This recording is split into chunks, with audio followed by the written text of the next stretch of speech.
Welcome, Niki. We're happy to have you today. If you'd like to introduce yourself. Yeah, absolutely. I am Niki Wente. I'm Director of Vineyard Operations at Wente Vineyards and a fifth generation family member there. So been working in vineyard operations for most of my career. I worked prior to working in Livermore. I was working in Napa and Sonoma for Hennessy Vintners. And now I'm working in Livermore with a family. So I was pleased to be invited to speak to you guys. Today, we're going to talk about soils in the Livermore Valley specifically.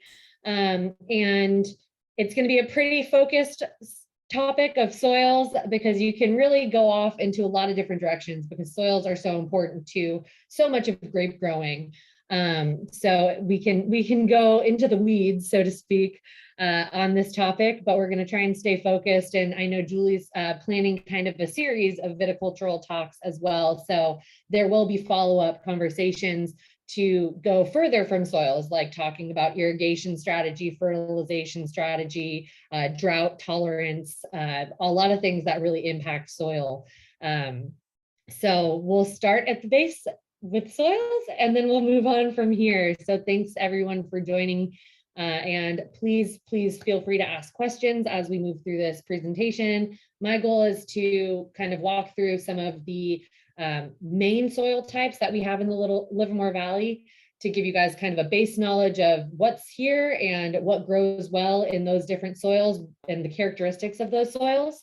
And then also give you some tools so that you guys can be checking out soils on your own from the comfort of your own computer and know when to, get out that shovel and do your own soil samples and send in some sampling, send in some samples to the lab. So with that, I will go ahead and get started. Everyone can see my screen, right? Give a thumbs up. Cool, thank you. All right. So soils are so important in viticulture because they really impact your rootstock selection first and foremost. So you're going to want to pick a rootstock that matches with your soil type because that is going to impact the vigor of your vineyard, the quality of your fruit, and a whole lot of other things. Another really important factor of soils is varietal selection. So even with the right rootstock, some varietals just don't perform quite as well in soils. And we'll talk about a couple of those when we go through the main soil structures in Livermore.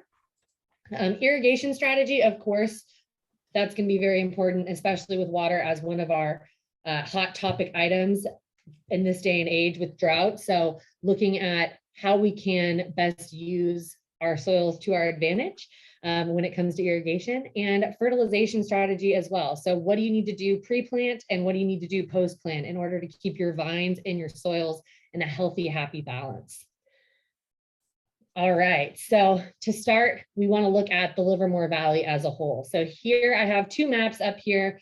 The first one that you see on your left is really going to show us kind of the different topography that you're going to see within the Livermore Valley. We go all the way from the tip of Mount Diablo down into Sonol, and then into the Altamont Pass and Castor Valley. So you have rolling hills within those mountain ranges, as well as steeper slopes. And then you have that flat valley floor. And all of this is going to give you a variety of different soil types that are going to be really well adapted to different types of grapes and different rootstocks as well. And then I wanted to show this map as well. So this was that soil survey, or excuse me, that region survey that we did to kind of break out those sub-AVAs. And while a lot of different things go into breaking out a sub-AVA, what makes a certain area of an AVA unique, soil is a huge part of that. So we'll see this map one more time in the presentation. And that's going to kind of showcase where some of these soils that are really common in the Livermore Valley, where we have grapes growing, are found. So that's what we have here in our maps. And I would be remiss without showcasing my favorite tool. And this is something that I highly encourage everyone to download on their computer. So I have a link attached in this presentation, and we can send this presentation out to you guys after. And at the last slide of the presentation has a link to download this software onto your computer, and it's free, absolutely free. Anyone can have it. It's a USDA digital soil survey. So what you're seeing here is every different type of soil that changes through our valley. And it's just a screenshot. I can also, if we have extra time, I could open up my Google Earth and kind of show you guys around this software at the end of the presentation, because it's a wonderful software. I use it weekly without a doubt in everything I do. And it really helps to inform decisions. So how I use this software is all of these yellow lines that you see are showing different soil types within the valley. And if you click on this in Google Earth, not on my PowerPoint presentation, it actually will populate that exact soil horizon that you're going to find in that area. And it'll give you very detailed information about what you're going to find there. And computer technology can only go so far. Sometimes you're going to have to go out there and get your hands dirty, but this is a great place to start. So like, let's say you wanted to plant a vineyard right in this area, and you see that there's two separate soil types. You guys can see my mouse, right?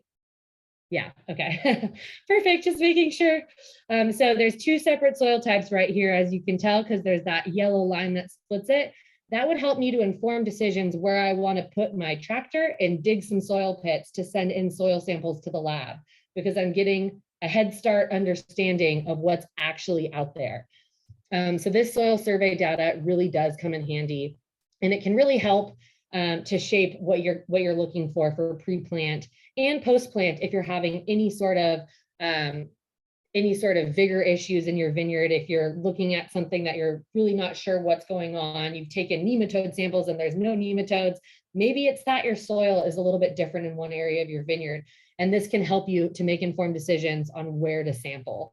So sampling is always important. This is never going to take that away. You're always going to have to go out and get soil samples prior to vineyard development. And I would also recommend at least once every 3 years after vineyard development, so that you can keep on track with doing the correct amendments as necessary to keep your soils in balance.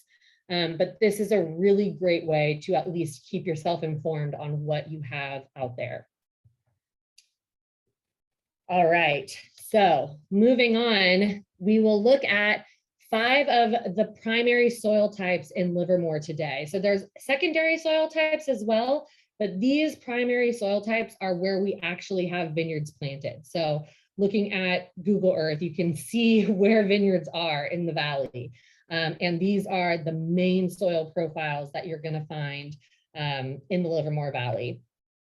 So looking at our map again, pulling that back up, we have the Pleasanton Gravelly Loam. And where you're going to find Pleasanton Gravelly Loam is in that Amador Valley area, the Valle de Oro, and in the Tesla area. It's really a flat ground soil that is very well drained, but has it's a great soil. One of our very best soils in the Livermore Valley. And we'll go into more detail on that in a minute.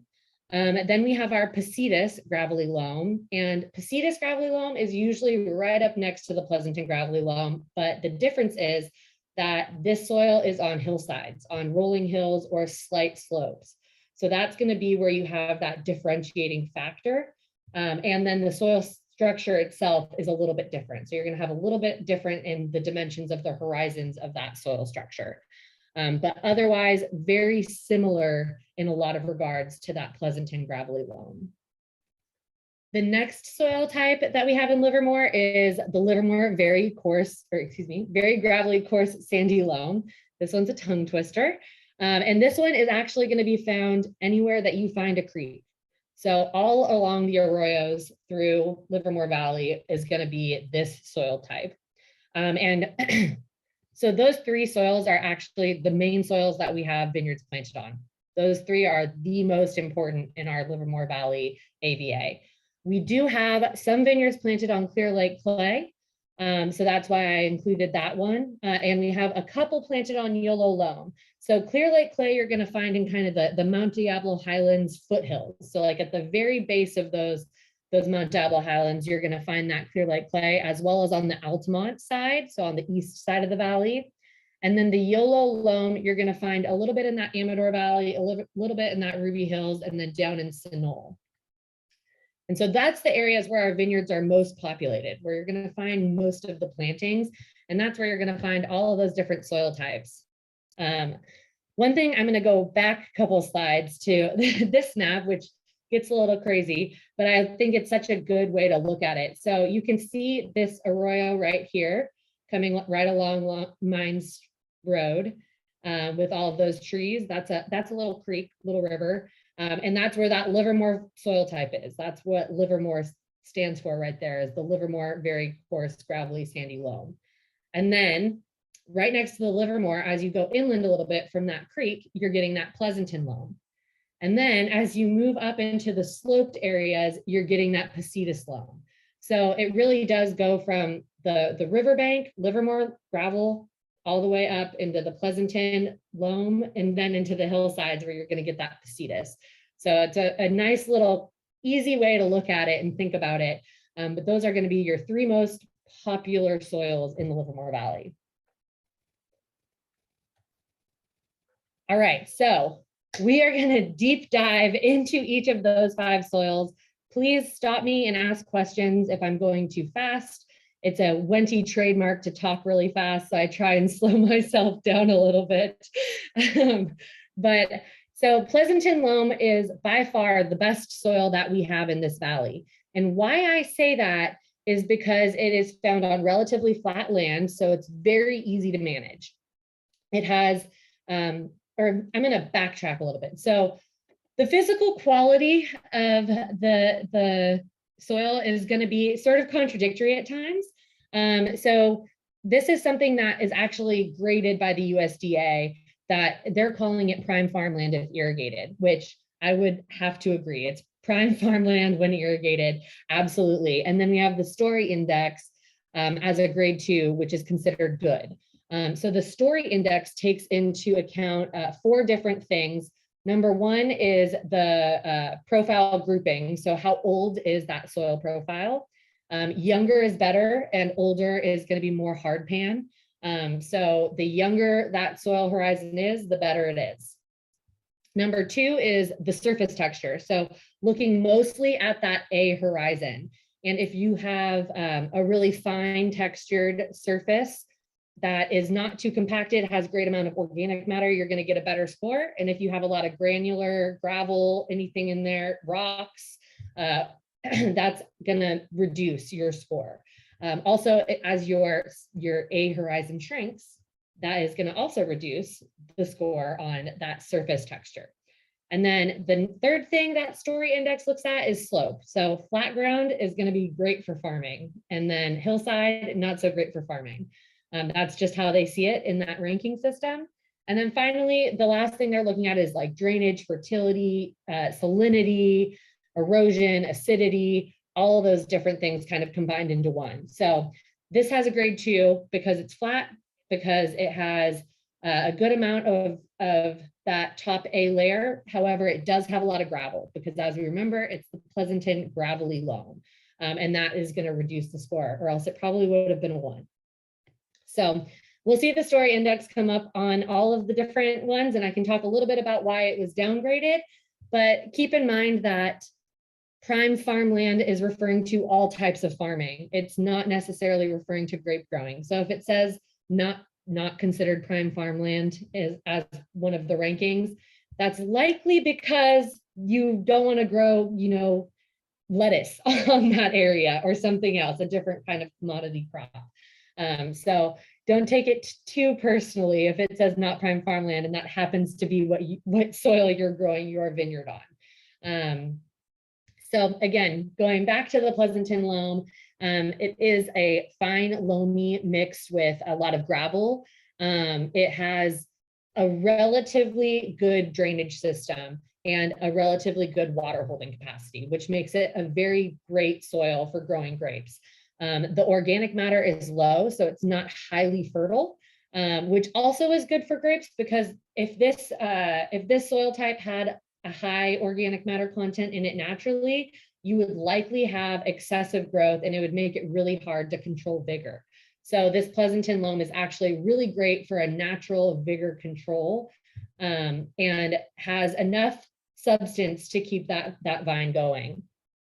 Overall, the reason that this is one of my favorite soil types in Livermore is because you can generally pick any rootstock and any varietal, and it will do really well and produce high quality grapes that are not overcropped with that natural devigorization. And then you can fertilize and irrigate based on your requirements for your programs that you're using the fruit in.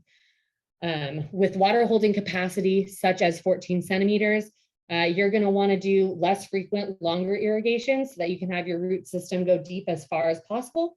And you're going to want to also fertilize to the needs of the soil and the plant. So I could go into fertilization strategy, but I really do believe that you should be taking specific soil samples for your property rather than looking at that blanket effect of, every Pleasanton loam needs this specific fertilization strategy. I will say that every Pleasanton loam will be high mag. So you're probably going to want to apply some gypsum pre-plant to try and get that into order.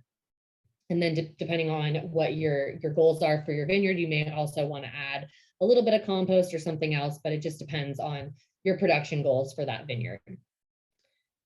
So the rootstocks that I picked here, I just picked because they do really well in a fine textured soil that has medium fertility. And so, but really, generally you could pick pretty much any rootstock and it would do okay in this soil because Pleasanton loam is a very forgiving soil. So overall, Pleasanton is just one of the best soils, easiest to work with as a farmer and easy to meet production goals based on whatever you're looking for. So if you're looking for something high end, if you're looking for something that's production style with a higher crop load, you can get there with this soil. All right. That's our Pleasanton loam. I'm going to move on now to Positas loam.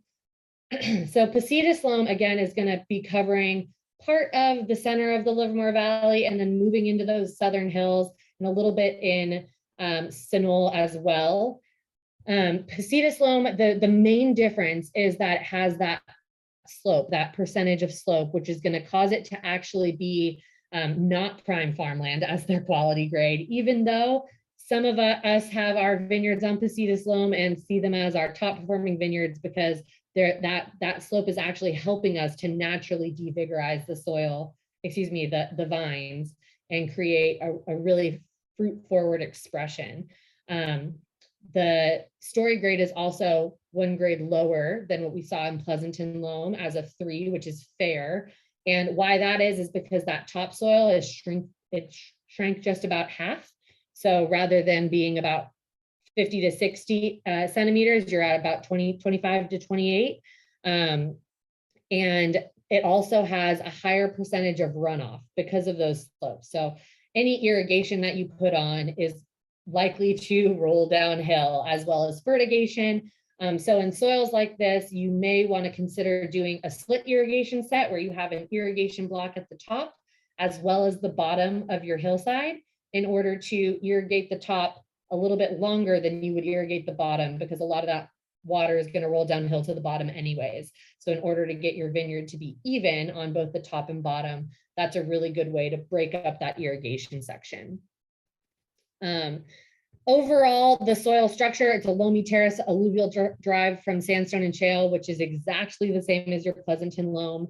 It has a fine soil structure and about the same amount of organic matter as you would find in your Pleasanton loam. So very similar, and very similar water holding capacity as well. The one difference I would say is you need to be really careful about the longer, less frequent irrigations here, because you don't want to take out a hillside. So if you are farming on a hillside, you may not want to do those longer, less frequent irrigations. You may want to shorten them down a little bit because if you leave it on for too long, you could cause some erosion. So you got to watch out for that.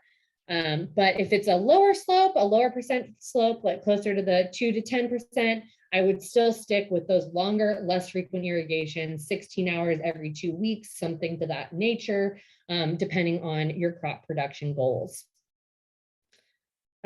Fertility for this is, again, going to be the same as you would see with your Pleasanton loam. I would treat it absolutely the same with your fertilization program. Potentially, you might want to put on a foliar pass in this, especially on those steeper slopes, just because you want to make sure that you're evenly distributing your fertilization, rather than if it is flowing downhill on those steeper slopes, you might not get as much fertilizer applied through the drip at the top of the hill as you would at the bottom. And then finally, rootstock. So it really is dependent on the slope of the vineyard again, and I'm gonna keep harping on that. But 110R is really great for hillsides. So you're gonna have a better chance if you have a steeper slope with 110R here. SO4 is a more shallow based root system. So looking at that topsoil, knowing that it's a little bit less deep than we had in our Pleasanton loam, you will want to try and get as many roots that can take some nutrients from the top in order to provide nutrients for the rest of the vine. However, I wouldn't recommend planting SO4 on too steep of hills, because you do want your rooting depth to be pretty deep in those hillsides in order to create a stable vineyard row without having it lean too much. So really focusing on making sure you're taking into account that slope. And then 5BB is just a solid rootstock, been around forever, has a pretty deep rooting depth, and would be good on the hillsides or the flats. Maybe not my first choice, but it's always a solid rootstock to put in there. And then again, almost any varietal will do really well here. So it's sort of up to you. I would say I would put some of the Bordeaux varietals on a steeper slope, and maybe on the more shallow slopes, or something that's closer 2 to 5%, I would look at putting in Grenache or Petit Syrah, or something that's a little bit better at controlling the quality of the fruit without overdoing it. So Cabernet, you really want to focus on getting that color, and Petit Syrah naturally gets that color. So you don't have to worry quite as much about the Petit Syrah having excessive vigor and not focusing on that fruit quality. All right. So we've got through 2 soil structures. We got 3 more to go. And I know this is a deep dive. I hope I'm not losing everyone, glossing your eyes over. Our next soil is our Livermore very gravelly, coarse, sandy loam. And this soil can be found at 0 to 9% slopes. And that's really just, where is that riverbed going? It could be a sloped downhill riverbed. And so that's really where you're going to find those slopes. But generally, it's going to be a fairly flat soil profile as well. So you're going to have mostly flat area here. It is a farmland of statewide importance quality, but the story grade is 3. So it's sort of contradictory, because it's saying that it's a fair soil, but it's statewide importance. So that's why I was saying, maybe don't put too much stock into how they're ranking them. But for grape growing, this soil is absolutely wonderful, highly recommended for growing Cabernet Sauvignon and Sauvignon Blanc. And I will explain why. It is because this is somewhat excessively drained, is how they describe it. And there's no better way to put it. Excessive drainage is exactly what you're going to get. You only have about 6 centimeters of water holding capacity, which is barely anything. So you really want to have your vines with high vigor. So you're going to pick a rootstock that has high vigor, and you're actually still going to have the vines be devigorized, because there's not much organic matter. There's not much water holding capacity. Fertility is really low in this soil, but it's great for Cabernet Sauvignon. You're going to get great color from Cabernet Sauvignons grown on this soil, because Cabernet naturally is a weed. It is just growing excessively and would love to just grow a canopy without focusing at all on the fruit. And that same thing goes for Sauvignon Blanc. It wants to grow, and it doesn't really want to focus on fruit. So for your aromatic varieties like Sauv Blanc, and your color-rich varieties that you really want to focus on getting the most out of that, the most anthocyanin from those skins, like Cabernet Sauvignon, do really well on this soil type. And that natural devigorization is really going to help you to pull out those flavors and that color from those varieties. So definitely would recommend planting Cabernet Sauvignon or Sauvignon Blanc on something that's Livermore soil based. And then for rootstock, you really do want to find something that's drought tolerant, because again, no water holding capacity. And with the way of the future, we're probably only going to look at drought tolerant rootstocks going on from here on out. But something that's drought tolerant and also higher vigor, because again, this is a devigorizing soil. So if you get a low vigor rootstock on top of this devigorizing soil, you're really going to struggle to get a canopy to get your fruit ripe. So you really want to focus on kind of balancing that out. So medium to high vigor is what I would look for. Like something like 1103P is great. Salt Creek is also great. I know some people don't love Cabernet on Salt Creek, but you could put the Sauv Blanc on the Salt Creek. And yeah, just focusing on how can we get the highest color potential, knowing that regardless of what we put on this soil, it's probably going to be a pretty low yielding variety, because it is that low fertility, low vigor, and really hard to build up any sort of organic matter in a really gravel driven soil. An example of where you would find the soil is the gravel mines that you see on Stanley. So anyone that's driven down Stanley and sees those giant gravel mines, that is all this Livermore soil. So, you know, feet of gravel, many feet of gravel, hundreds of feet going down into that soil profile. So that soil is really just going to drain straight through. The one thing I would say about fertilization strategy with this soil is that you have a very high leaching potential. So a very high chance of leaching out your soil, or excuse me, your fertilizer through the soil. So not actually being absorbed into the plant, but leaching straight through, because that water will just wash it away. So when you are fertilizing, you want to be sure that you allow time post fertigation, so post drip applied fertilizer. You want to allow time before you irrigate again. And then another way would be add foliar fertilizers. So that is one way that you can be sure that your plants are intaking it. It's not the same. Foliars do not act the same within the plant. They do some of the same things, but they definitely are different. They have different results. I prefer to do drip applied fertilizers if I can, but in cases of the Livermore soil structure, you sometimes have to mitigate some of your risk by applying some foliars. A good way to test if it's actually being leached or if it's being absorbed into the plant is to take a petiole sample and a soil sample prior to your fertilization application, and then take another petiole sample after and compare it to those first two samples that you took to see what actually happened in the plant. So about 2 weeks after you fertilize, to look at that will give you a good idea of if you should come back and maybe add that foliar pass. And then for irrigation strategy on this soil, I would say it is really important to do longer irrigation set, but you might have to do the longer irrigation set more frequently because there is no water holding capacity. And it, again, depends on your production goals, depends on what you're growing. Sauvignon Blanc would like to drink more water than Cabernet Sauvignon, for example. And also, you want to do some stressing during different parts of the season to get quality from either of those varieties. But generally, I would say you want to try and train your rootstocks to dig as deep as possible so that they can try and find their own water down from our water basins. And lastly, the reason that I would do longer sets here is because if you've seen the Livermore structure, it is quite gravel based. Like when you look at it, it just looks like rocks. And that actually on hot days can create a lot of solar radiation, which could, if you have a shallow rootstock, start to burn some of your smaller roots. So you want to make sure that your roots are digging deep so they're not getting, crispy on the top of your soil profile. So Niki, I have a question. So to check how deep the root is growing downward, do you actually dig them up occasionally, like take a sample to see if it's progressing the way you want it to?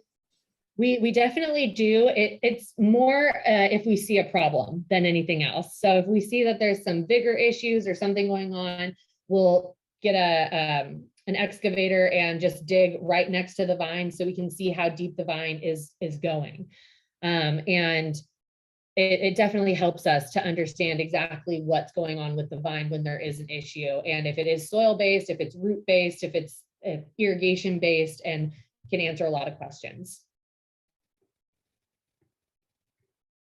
All right, I just made it through the 3 most important soils for the Livermore Valley. Those are the 3 soils that most people have their vineyards planted on.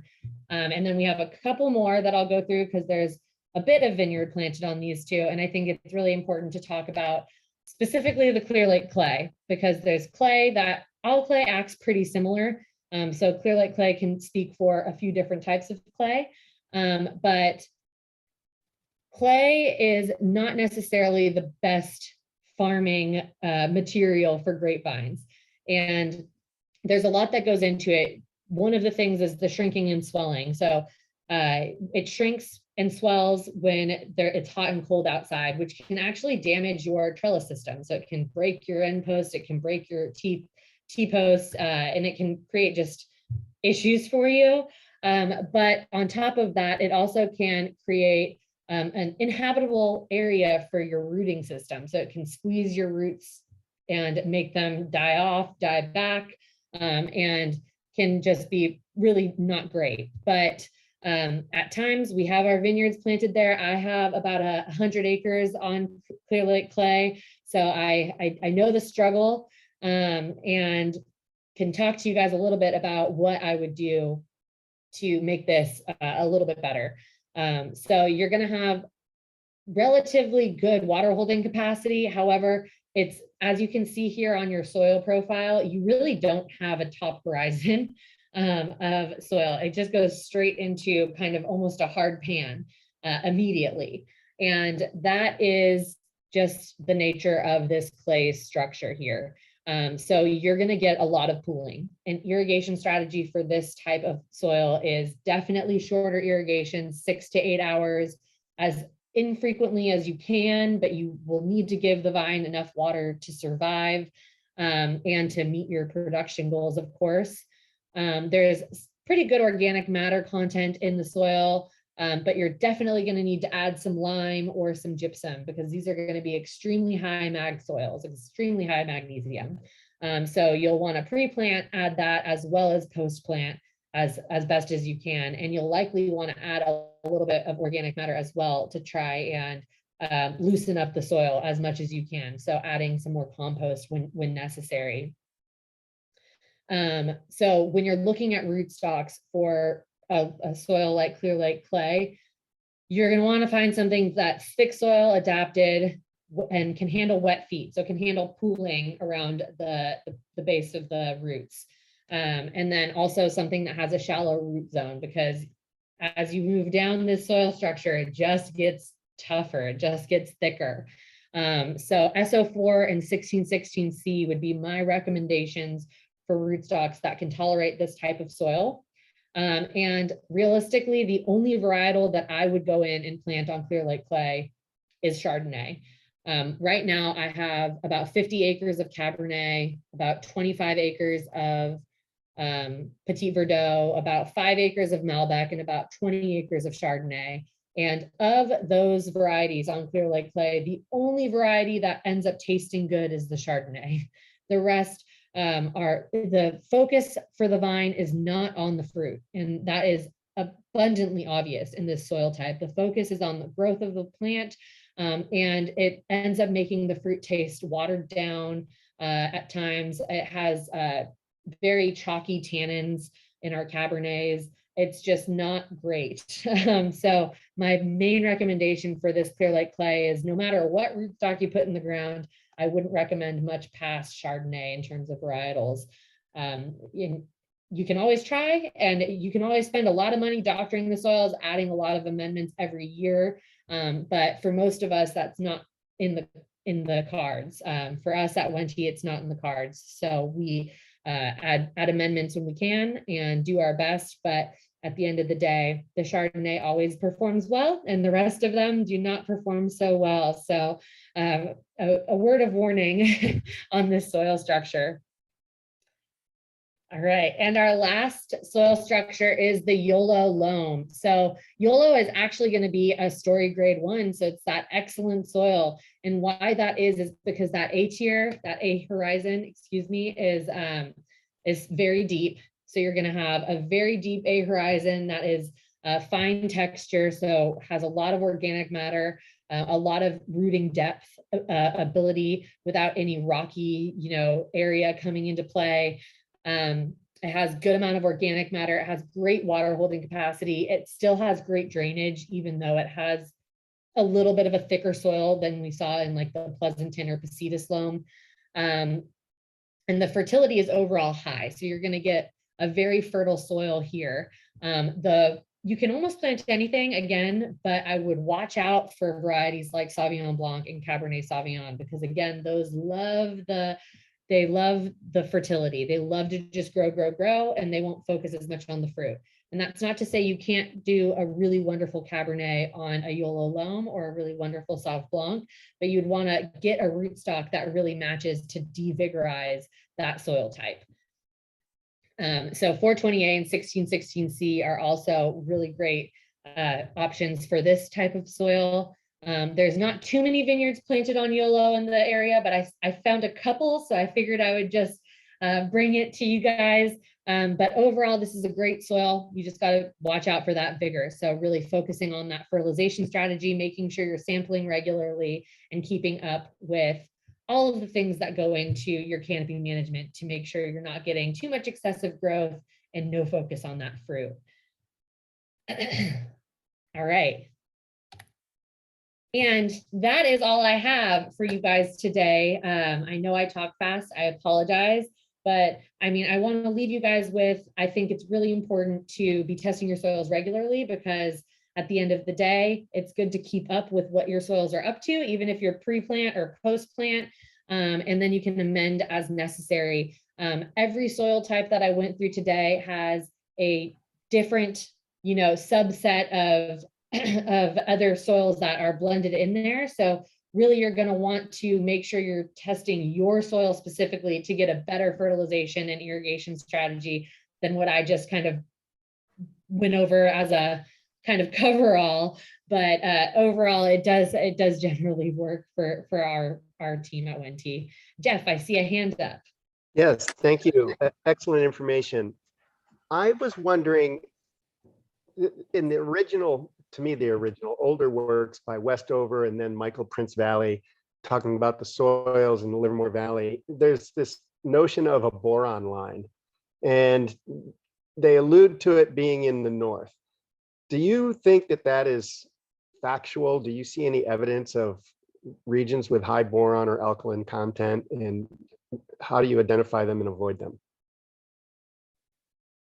Yeah, so it'd be very difficult to avoid if it's in the soil. So in any of my soil samples that I've taken throughout the Livermore Valley, I have actually never seen an extremely high amount of boron. I have seen it in our water from some of the wells, seen a little bit of an excess in boron, but I haven't seen it in the soils present. So if you were to mitigate that, you would probably want to look into how you could add other nutrients to try and offset. But if there is a toxicity issue with the boron, then you're going to have a problem. So you would just have to, dig some soil pits in the area that you're thinking about planting, send in a sample that's specific to those areas to the lab, and then get the results and see what you have and work from there. A lot of labs do also offer some consultation, which can help to see like, hey, if this is a high boron vineyard, what can I do to try and offset? Is it possible, or is it a toxicity level that we won't be able to fix? But generally, I haven't seen any boron issues in our soil samples. So thank you very much. Very good answer. The lore, and I'm not sure I believe it, because I think it's just, remember, I got here, started making wine 30 years ago. So a little bit after you guys, but I started paying attention. The lore was that North Livermore had this problem, and they could actually map a line where it was an issue. And that is why vineyards were concentrated in the south. I don't know if it's true, but I just thought I'd pass that on. Well, so I can myth bust that a little bit. So the reason that there's more vineyards in the south than there are in the north is because we couldn't figure out a way to get water from the Zone 7 canal to the north. Okay. And Jeff, if I could just add, Zone 7 hydrologists actually have reported that there's boron in some of the groundwater wells they said mostly in the west side of Livermore AVA. So, but they have all those maps. And so if you really want to know where there's a source of boron, if you will, in the water, Zone 7 has all that in great detail. Thanks. And I can tell you that we have a well on East Avenue that Bob Pruitt knows well. And that well does have a higher level of boron, but it's not a toxic level. So it is just a higher level of boron that we just have to watch out for. Kuda Ridge has a question. Yeah, hi, Nikki. Great presentation. Thank you very much for doing this. I had a question on salts in the soil. We have a small vineyard on Arroyo Road, and I had lots of issues with that vineyard over the years. Actually, it's doing well this year, but prior years, we've had a lot of issues with vines dying and not very much vigor in the vines and such. And so I did some soil testing of that vineyard block, and the salts were very, very high on that. And the company we had done the testing with said it had to do with, part of it had to do with the drought, and that the water is not getting flushed through the soils, which is causing salt levels to go up. I was just wondering if you've noticed that anywhere else. Yeah, so great question, Larry.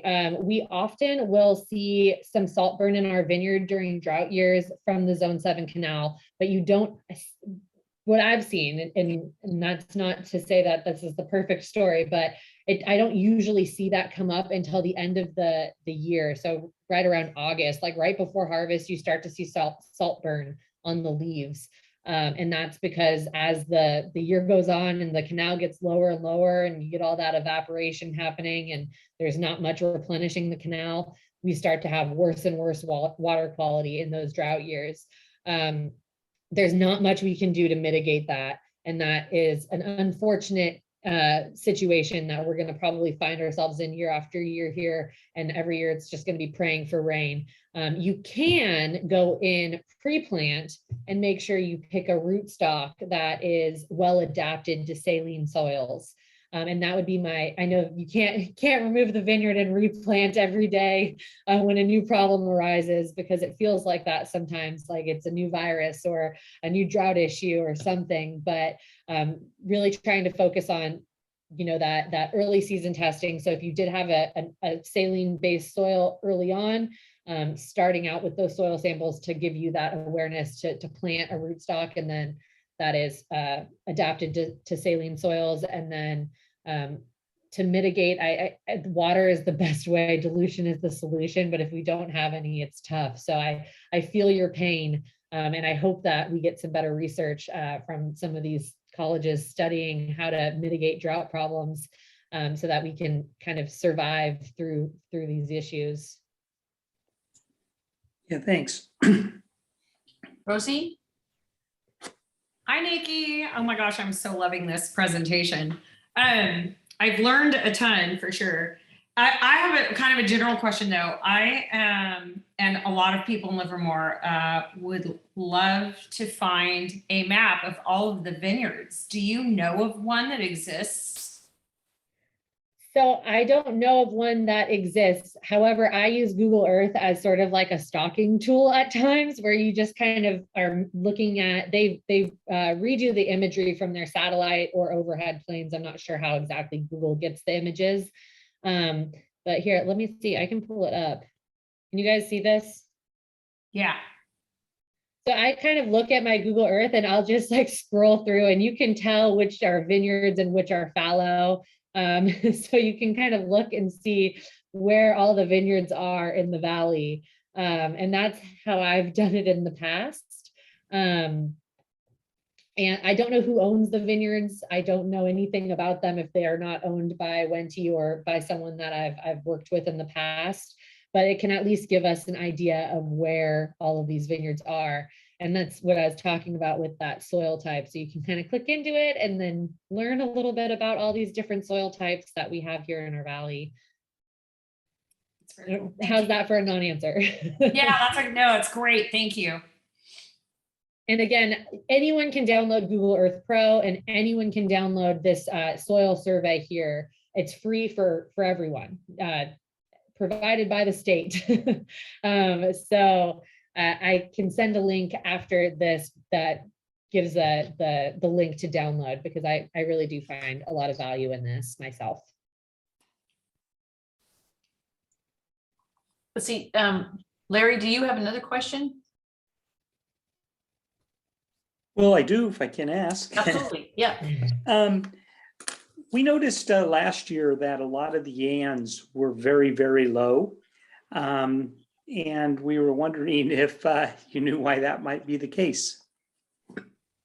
Yeah, that's a great question. I have also seen, so I saw that as well, that we had lower yans last year, which is funny because I always would get the complaint from our winemaking team in previous years that our yans are like off the charts high. And then last year it was the opposite. They're like, why are the yans so low? And I was like, I have no idea.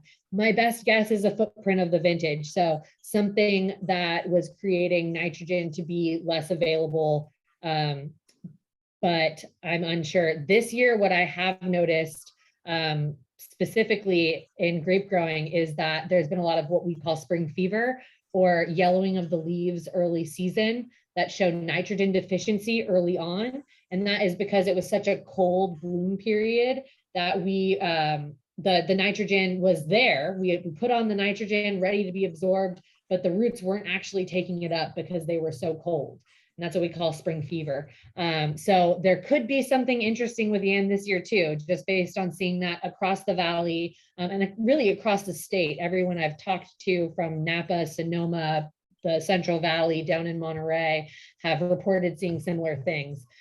So I'd be interested to see what the yans look like this year as well, because I think nitrogen is going to be an interesting commodity this year based on having that slow uptake early season.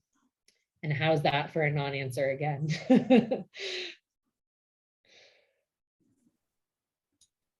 We have a couple comments in the chat. Sasha says that he saw in Brentwood purple leaves and grapes before. They have boron issues for sure. And then Paul says that there's another good phone app for soil information, and he has the link in the chat. Awesome.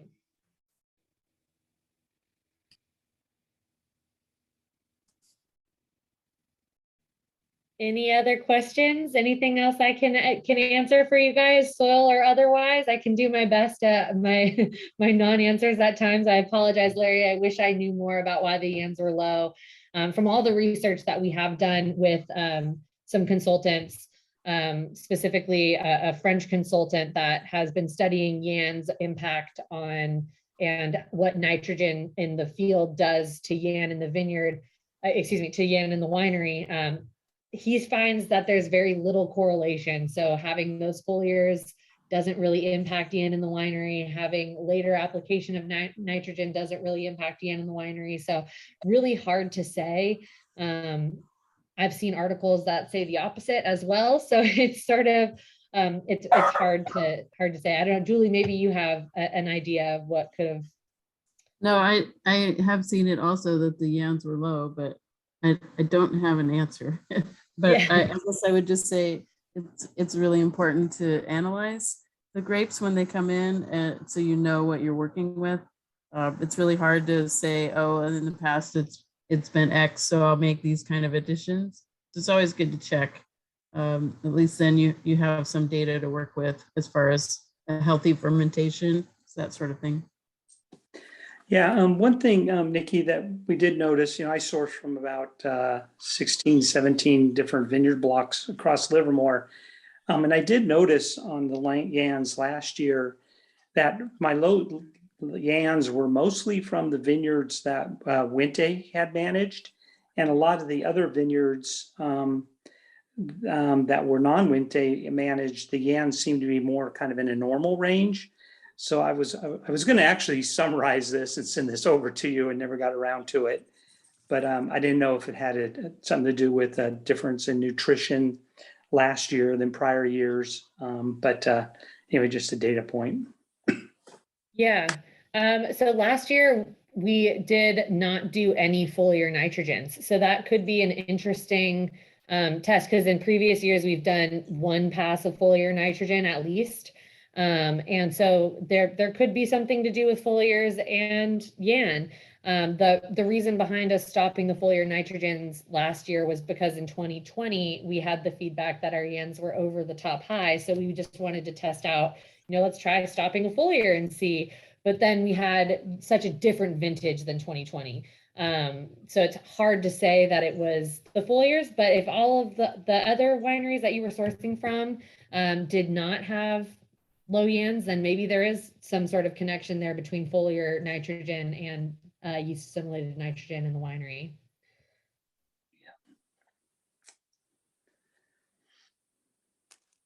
You have to check with the other growers and see if they did any foliars. Yeah, none Report of them back. do. I know for a fact that none of them do. Okay, interesting. They never have in the past, and I know they didn't last year, so. And most of the grapes that you purchased from us were from the Smith Ranch, correct? Smith, but well, also in Crane Ridge, Bill Johnson's White Cat Vineyard. Okay. I was gonna say, because Smith is all that Livermore very coarse, gravelly, sandy loam. So there could be some leaching that happened of nitrogen. So maybe it didn't absorb as much nitrogen as we hoped. But the Bearcat Vineyard is Positas loam. So that would be a little bit better sticking power, so to speak. You're not going to see that same leaching in that soil type. So hard to say that it would be leaching either. But interesting data points for sure. Yeah, one was on the west side and one's on the east side. Right, totally different spots, totally different soils. Yep. Interesting.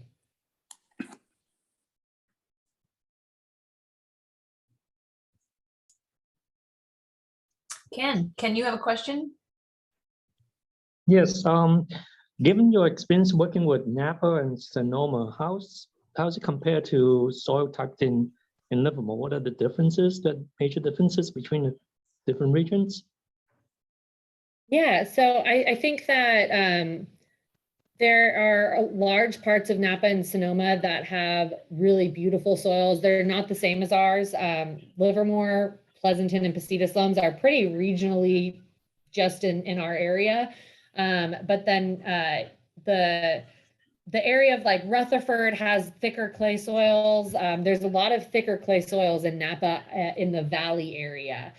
Where the hillsides actually are probably better suited for Cabernet than the valley, but they get so much money for Cabernet that you can put Cabernet pretty much anywhere and make a lot of money. And that's not to say that there's anything that they're doing it wrong or anything like that. I'm sure that they've picked the right rootstock. They probably put in drain tiles, invested a lot of money to make that soil work for a specific varietal that they want to plant based on their production goals. But in Livermore, I think we have it pretty lucky that we have some really wonderful soils on the flat land that are well drained and well suited for grape growing. So we have a competitive advantage, I think, in a lot of regards with our soil types that are densely around the Livermore Valley. But we don't have quite as many great soil types on the hillside. So it's mostly the southern hills that have really well-suited soils for growing grapes, whereas Napa and Sonoma have beautiful mountain ranges that have great soils. They do have some laws against terracing where we don't have those same laws. So we're able to plant in the hillsides where they're not able to plant in the hillsides anymore. But they have really wonderful soils in those hillsides that produce some really awesome grapes. And then Sonoma, Chardonnay and Pinot are generally very happy to grow in any type of soil and do really well. Generally, you'd want a Pinot on a more well-drained soil than a Chardonnay. So you put the thicker soils with the Chardonnay, the more well-drained soils with the Pinots. But Sonoma has great soil. So I think that overall, they're doing a really great job with what they're planting and where they're planting it. In Sonoma, I would probably plant things a little differently in Napa. However, knowing that Cab is a cash cow, hard to not plant Cabernet wherever you are in Napa. It would be a struggle with my marketing department. So I'd say overall, I think we do have a competitive advantage because we have some really great soils that make up most of our valley. Thank you. Yeah. And Julie, I know you're Sonoma, right? I am. I live in Healdsburg. Yep, Healdsburg, great soils, perfect for Pinot. Well, we have basically, I don't know, Alexander Valley, Dry Creek, Russian River, all right in town. So we have kind of a luxury right here. So I know that's pretty unusual. Yeah. All right, any other questions? Ken, did you have another question?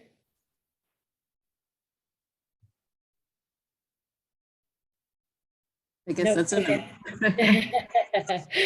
Is anybody out there who wants to ask a question with Niki before we sign off?